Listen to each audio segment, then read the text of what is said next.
کله چې څوک بجلی ونیسي کرنټ ورله ورکړي نو زمونږ خلک کودال یو ګینترین یو بیلچې راخیستي او ځمکه ورله راکني او په ځمکه یې خښی چې تپوس ترې وکړي هلکه دا ولې خښی وایي دا دې له خښومه چې دا ځمکه کې دا کرنټ راکاږي دا بجلي ته راکاږي نو هلکه د خدای بنده دا خو ځمکه ده دا خو ټرانسفارمر نه دی یا څه ګریډ خو نه دی ته به وایې که دا ځمکه چېرته ټرانسفارمر دی یا ګریډ دی چې کله انسان بجلي ونیسي کرنټ ورکړي او څوک دا په ځمکه کې خښ کړي نو که د دې انسان د بچ کېدلو 50% چانسز و تا ورله هغه 50% چانسز هم ختم دا انتهایي ډېره زیاته غلطه طریقه ده چې څوک بجلي ونیسي کرنټ ورله ورکړي او ته ورله ځمکه راکنه او په ځمکه کې یې خښوه ځمکه د دې نه کرنټ نه راکاږي بجلي دې نه راکاږي چارج دې نه راکاږي تاسو ته ما وویل چې که چېرته د دې انسان د بچ کېدو 50% چانسز وکړه نه نو هغه هم ورله تا ختم که چېرته هم داسې حالات راله چېرته به هم د کرنټ والا انسان د بجلۍ والا انسان په ځمکه کې نه خښوي ښه چې په ځمکه کې نه خښوي نو څه کول پکار د ټولو نه اولنۍ خبره خو دا تاسو ځان سره یاد وساتئ چې کله څوک بجلي ونیسي اولنۍ خبره خو دا ده چې تاسو د بجلۍ کنیکشن کټ کړئ کوم انسان چې کرنټ ورته شوی دی هغه د بجلۍ نه رادې خوا کوي رالرې کوي دی راجدا یې کوي دی محفوظه ځای ته یې راوړئ دویمه خبره دا چې تاسو 1122 1122 ریسکیو میلاو کوئ چې فورا هغه تاسو ته راورسېږي او هسپتال ته یې ورسوئ درېیمه خبره دا ده چې په دې انسان باندې تاسو یو ګرم کمبل ور واچوئ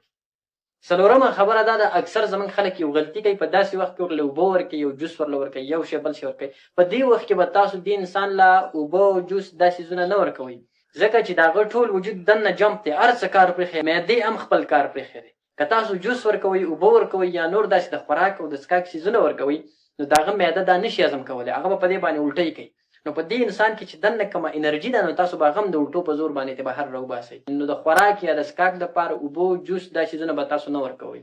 او بله خبره ده که د دې انسان د زړه حرکت بند شوی دی نو فورا ورته سی پی آر سټارټ کړئ و سی پی آر څه شی دی سی پی آر په مصنوعي طریقه باندې د دې انسان د زړه د حرکت روانول او د سی پی آر طریقه به څنګه نو په دې باندې زما په ډیټیل کې یو لیکچر موجود دی د سی پی آر طریقه کې مکمل ما ښودلې ده چې انسان ته به ته سی پی آر څنګه ورکړي یو انسان دی چې د هغه د زړه حرکت بند شو نو د هغه د زړه حرکت به په مصنوعي طریقه باندې موږ څنګه روانو چې د دې انسان ژوند بچ شي نو په سی پی آر باندې زما په ډیټیل کې لیکچر موجود دی په هغه کې ټوله طریقه ما ډېره په اسانه طریقه باندې ښودلې ده هغه تاسو زما په یوټیوب کې زیاټاکس سرچ کړئ په هغه کې تاسو کتلی شئ ټوله طریقه به ته یاده کړئ خو دا خبره یاد وساتئ چې کم انسان ته کرنټ وشو بجلۍ ونیولو دا بېوقوفي به چېرته هم نه کوئ چې هغه تاسو په ځمکه کې ښخ کړئ او وایي چې موږ ترې کرنټ راوباسو دا ځمکه ده دا نه څه ټرانسفارمر دی او دا نه څه ګریډ دی دا د انسان نه کرنټ نه راکاږي تاسو ته ما وویل که د بچ کېدو څه لږ ډېر چانسز په دې انسان کې پاتې که نه نو تاسو به ترې هغه چانسز هم ختم کوئ بس فورا 1122 ریسکیو میلاوئ ګرم کمبل پې ور اچوئ د خوراک څښاک ورکولو کوشش به نه کوئ